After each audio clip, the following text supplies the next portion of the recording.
Have you ever wondered a world where you could imagine all the things you've dreamed of come to life?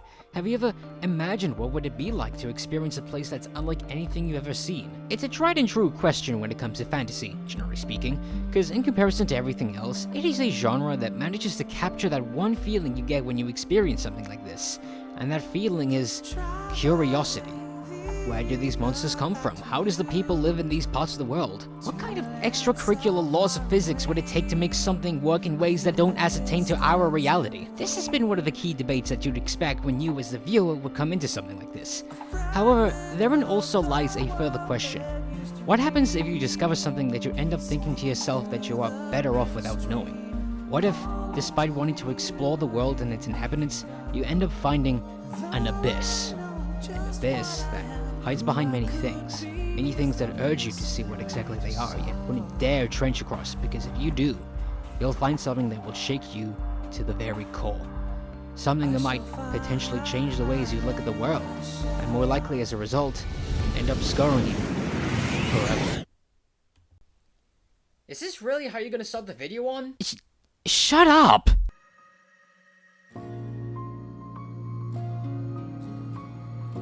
Hello everyone, this is Migs, and today I'm going to be talking about what's arguably one of the best occurring anime right now, Made in Abyss, whose reception has not only shook the entire anime community at large with its disturbing narrative, but has likely garnered reasons as to why you should never judge a book by its cover. Because oh boy, does it ever mislead you into thinking it's for kids. And now that the second season is finally underway, I would like to remind everyone just as to why it should be a quintessential viewing if you want to get into this kind of show that encapsulates everything as I just previously mentioned in the intro. No, like really, that's all I had to say. I mean, come on, this is rated mature for a reason. So if you've already watched the first season beforehand, well, I'm about to give you further reason as to why you should continue on from this, and let me assure you, you have seen nothing yet by the time the season 2 reaches its climax, so buckle up, because it's time to introduce you to the world of Made in Abyss, a show whose sense of eagerness and intrigue, along with its equally engaging cast of characters, as well as its gorgeous soundtrack that puts music composer Kevin Penkin on the map. All of these aspects would help you settle in for a grand diving-esque journey that'll lead to many experiences you will never forget. Although, it may not be in ways that you'd expect it to be. Tragic events in history. Sonic's death. When jumping out of a plane, he forgot his parachute and fucking So starting off with the premise, our story begins with our main heroine, Riko, an orphaned cave raider who lives on an estranged island where she resides in a town in which she aspires to become like her mother, who was once a famous diver that has gone missing ever since she was born. Now, divers are the driving force to seek out uncharted territory in this land that, let's say, is not only filled with tons of mysterious creatures and monsters, most of which will likely kill you, but it also has tons of undiscovered relics from a distant past long gone, and it all centers around one place. A place that takes form in the shape of a chasm that is so wide an entire town is built around the edges of it. Not to mention the fact that it is so incredibly deep you can't even see the bottom. Hell, you could even call it the, I don't know, the abyss? Wow, who could have guessed it? Now, the mystery behind its existence is not really explained at the beginning, because not only is its depth so low that it could potentially reach the center of the Earth, but even due to some strange, peculiar events that often occurs as you go down further in, it's a commonality that for those who are determined to delve into the abyss, may never have a chance to return to the surface ever again. From the get-go, you have already settled in for the journey that's about to take place the moment Riko incites a curiosity along with you as soon as she starts raiding upon the upper layer. Now, because of the fact that she's a normal kid, it makes her childlike sense of wonder seem both relatable and enthralling with how her somewhat naive personality reacts to everything around her. However, obviously due to that aspect, she is still an inexperienced diver, so it's gonna take more than just simply taking notes and hope for the best that nothing's gonna go horribly wrong on your journey on the way down, which need I remind you that in this world, it is an absolutely terrible mindset to go for. Now, some of you may be like, but Migs, this is a show centering around a pair of kids. How could things possibly end up going horrific for them? And to my response is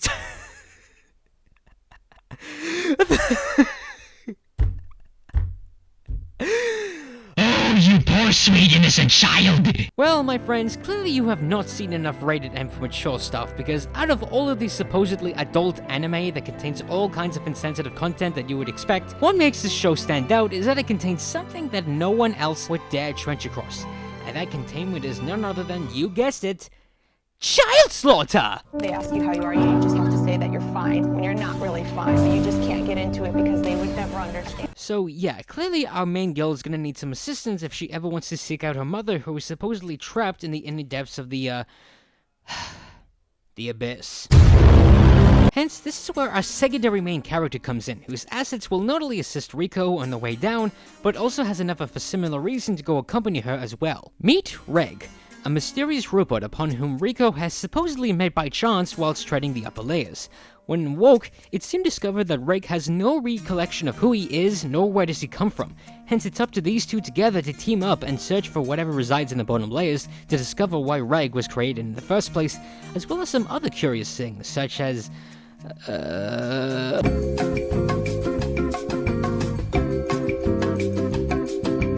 And it's a great thing that they did, because once they set out on their journey towards the abyss, these two come together like peanut butter and jam.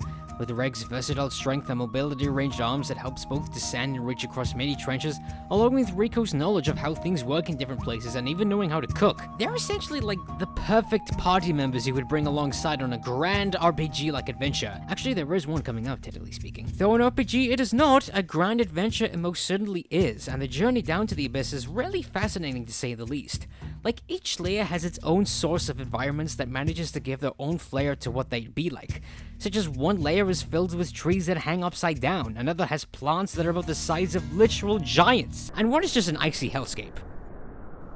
It's worse than you think. Not to mention that you'll even encounter mysterious yet interesting side characters that not only expand upon the world building, but even serves as detrimental proof that this journey our main duo is committing to is not one for the faint of heart.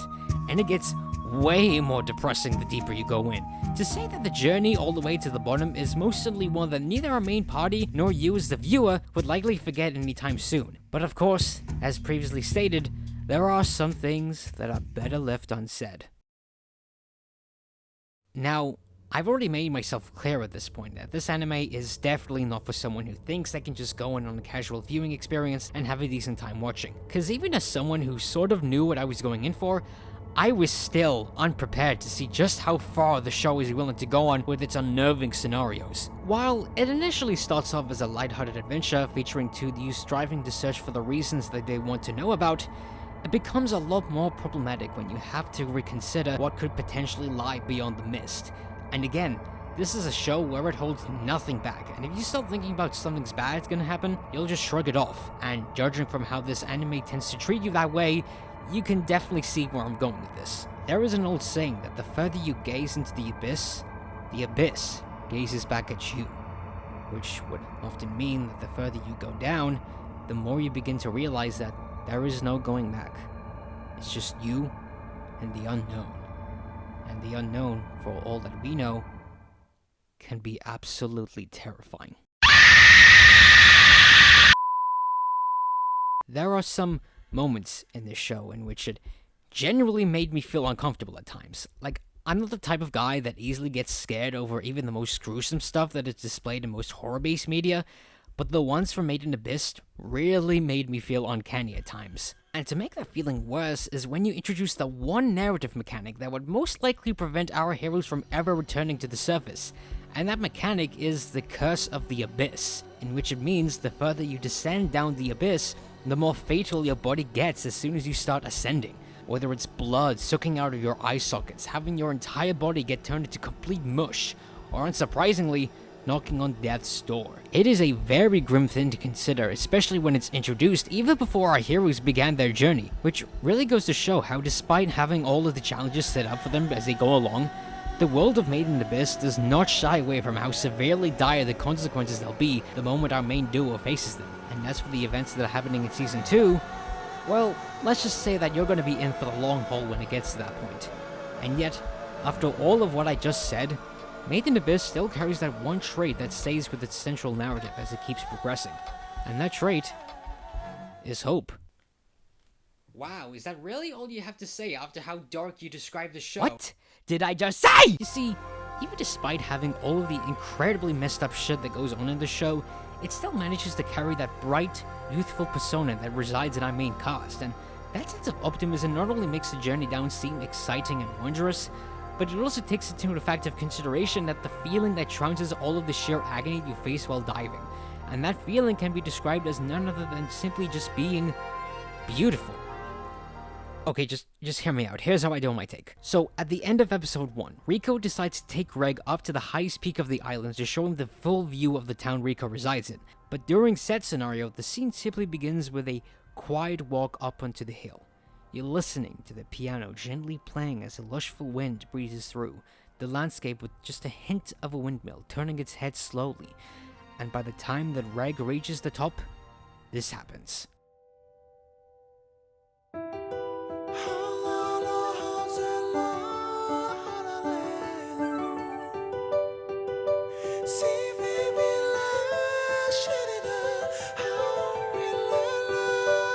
This is the moment I knew that this anime is going to be something special. A fantasy that takes you on a grand adventure with two cheerful kids ready to take on whatever comes at them, even if said whenever might result leading them to an untimely death. Even so, it still carries this bright optimism that are represented in several aspects of the show, no matter how scarring the situation gets, and that is a sense in which I rarely ever get nowadays. Cause whenever I'm going through some stuff in life, there are some moments that made me go, is there really a point to all of this? And thus, I tend to fantasize what things could have been like if I had chosen to go for it.